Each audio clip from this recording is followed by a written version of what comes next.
selaku praktisi hukum. Yang kedua, bahwa kasus Agus Novi ini sudah kemana-mana, sudah benar-benar membuat masyarakat itu sudah merasa jenuh juga dengan kasus ini, dan sudah melibatkan banyak orang. Sebenarnya kasus kemarin mereka sudah ada mediasi, itu titik terang untuk penyelesaian persoalan ini. Tetapi harusnya kedua pihak, penasihat hukum kedua belah pihak, harusnya sejak awal itu prinsipal Agus sama Novi sudah tahu tentang isi perjanjian itu. Kenapa Novi walk out? Kecurigaan saya, Novi mungkin tidak setuju dengan klausul perjanjian yang disajikan, karena mungkin dia baru tahu. Apalagi ada permintaan supaya donasi tersebut bisa diwariskan 7 turunan. Mana ada donasi bisa diwariskan? Kita harus kembali ke undang-undang perkawinan. Yang boleh diwariskan itu adalah hukumnya adalah ketika seorang bapak atau ibu meninggal, diwariskanlah. Warisan itu bisa harta dan utang kepada anak-anaknya. Kalau donasi itu adalah kemanusiaan. Donasi itu adalah membantu orang yang membutuhkan untuk meringankan beban orang lain. Dan donasi tidak bisa diambil lagi. Ingat itu, ketika kita memberikan donasi, tidak mungkin kita meminta kembali. Contoh, mas, kita bantu korban Gunung Merapi, tidak mungkin kita minta lagi. Kita bantu soal misalnya donasi terkait dengan ada orang masuk rumah sakit, meringankan beban, tidak mungkin kita minta bantu. Baru pertama kali saya dalam sejarah hidup saya, orang setelah ngasih donasi minta kembali. Itu nggak ada dalam sejarah Republik itu, nggak ada. Contoh, kita mendonasi di gereja, mendonasi di masjid, pernah mas ambil kembali. Dan ketika donasi itu sudah diberikan secara sukarela kepada seseorang, hukumnya adalah uang tersebut adalah milik yang bersangkutan. Dia menggunakan untuk pengobatan pribadinya, untuk keluarga dan lain sebagainya. Itu sah secara hukum. Karena kita sudah hibahkan, sudah memberikan itu kepada orang lain. Tidak boleh dong kita minta kembali. Mana bisa donasi diminta kembali? Itu kan ini masalah soal kemanusiaan. Maka saya selalu katakan bahwa kita ini gagal dalam kemanusiaan. Kalau memang kamu tidak mau bantu, jangan dikasih dari awal. Kalau sudah bantu, ikhlaskan, karena urusan kita sama Tuhan untuk memberikan meringankan orang lain. Kalau diminta kembali, hukumnya ya udah pasti kan kena kembali kepada yang bersangkutan. Tapi saya juga, kenapa Agus kembalikan dana donasi itu kepada si Novi atau kepada yayasan? Itu tidak boleh. Tapi kalau disuruh sukarela kembalikan kepada yayasan, sekarang yayasan yang mengatur. Tidak boleh juga yayasan bisa dituntut. Apa yang mau dituntut? Kecuali uang itu digelapkan oleh yayasan atau si Novi. Itu kriminal. Tapi soal Novi walk out daripada pertemuan atau mediasi tersebut karena tidak setuju, nggak apa-apa. Karena dia belum sepakat, dia belum tanda tangan, dia belum menyatakan sikap bahwa dia setuju. Kecuali sudah tanda tangan lalu sepihak dia pergi, itu ada konsekuensi hukumnya. Setiap ada kegaduhan dimanapun terjadi, ini kan kalau manusia sudah kegaduhan, pemerintah harus turut serta memonitoring. Dan ketika ada permintaan, apalagi Agus sudah datang ke dinas sosial, pasti akan difasilitasi. Fasilitasi dalam apa? Dalam hal untuk membantu si Agus untuk pengobatan matanya. Dan penggunaan uang itu benar-benar untuk kemanusiaan, jangan digunakan untuk pribadi. Makanya coba lakukan audit, uang itu kemana? Kalau uang itu diserahkan kepada yayasan atau Novi, diaudit dulu. Jangan digunakan oleh pribadi atau yayasan, karena uang ini khususnya untuk Agus pengobatan matanya. Tapi saya setuju kalau yayasan itu yang memfasilitasi ketika ada pengobatan, uangnya diberikan untuk pengobatan, lalu ditulis nota dan lain sebagainya, diberikan kepada donatur, sehingga itu benar-benar transparan. Karena dikhawatirkan uang kalau diserahkan kepada Agus bisa disalahgunakan. Padahal kalau disalahgunakan yang mana? Karena untuk keluarganya juga, Agus kan sekarang tidak bisa beraktivitas.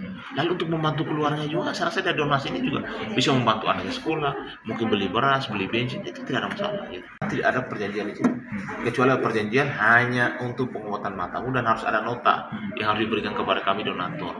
Itu ketika dia tidak lakukan itu berarti ada penyelewengan, berarti ada penipuan di situ. Nah, bang, sebenarnya itu hukum keperdataan. Kedua belah orang sepihak sepakat memberikan donasi, itu undang-undang sudah berlaku di situ. Tapi ketika pihak ini diberikan donasi tidak menggunakan dengan baik atau menggelapkan atau menyalahgunakan, itu bisa dituntut.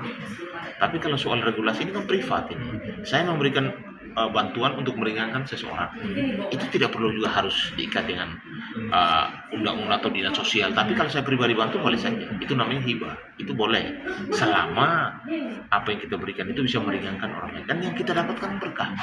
Soal digunakan untuk yang lain terserah dia dong, nggak ada masalah gitu. Apa sih salahnya kalau Agus gunakan buat anaknya, istrinya dan lain sebagainya? Karena dia tidak beraktivitas, tapi untuk kebutuhan keluarganya siapa yang bantu? Justru dari donasi inilah membantu Agus dalam pengobatan dan membantu keluarganya untuk bisa menjalankan kehidupan itu normal. Begini loh, kita juga tidak boleh seuson juga menuduh orang menggelapkan, menipu. Kita harus lakukan audit. Silakan melakukan audit internal, dana itu kemana? Lalu digunakan untuk siapa? Kan dana itu kan dikumpul untuk pengobatan si Agus. Harusnya haknya dia.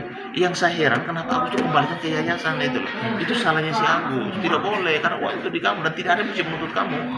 Gitu loh. Sekarang sudah dikembalikan yayasan dan yayasan menyatakan bahwa dia akan mengatur pengobatannya. Nggak apa-apa, tapi lakukan audit internal supaya tidak boleh disalahgunakan. Tapi kalau yayasan atau non disalahgunakan, itu bisa dituntut secara pidana. Itu kriminal. Berarti ada penggelapan, ada penipuan di situ dan bisa dicarikan TPP-nya. Nah itu untuk Harus dilaporkan ke pihak kepolisian, tapi harus ada dasarnya juga dong. Ada audit bahwa ditemukan adanya tindak pidana penggelapan. Ya, baru bisa kita laporkan. Kan harus semua by data juga kan. Sistem harus berjalan, tidak mungkin tiba-tiba kamu menggelapkan duit, gelapkan yang mana duitnya ada. Ya kan tidak boleh juga kita fitnah, mencemarkan nama orang, menuduh tanpa dasar, apalagi alasan yang nggak ada. Kita ini negara hukum, Mas. Kita harus taat dan tunduk kepada hukum di hukumnya. Siapapun itu. Kalau untuk perkara Agus ini, sebaiknya teman-teman lawyer saya, rekan-rekan saya, carikan formulasi yang bagus. Carikan solusi lah, jalan tengah lah, selesaikan persoalan dengan baik lah. Ini sudah berlarut dan banyak memakan waktu, menyita perhatian publik, bahkan sudah pada unsur kegaduhan itu. Jadi kalau menurut saya sebaiknya diselesaikan yang baik. Kita ini berbicara soal kemanusiaan. Kita berbicara soal meringankan beban orang lain. Kita berbicara soal donasi. Kenapa dibawa kemana-mana, melibatkan banyak orang untuk membahas soal kemanusiaan? Harusnya kita semuanya ini, republik ini, netizen dan semuanya, harusnya ramai-ramai membantu orang yang susah, bukan ramai-ramai menghujat orang lain.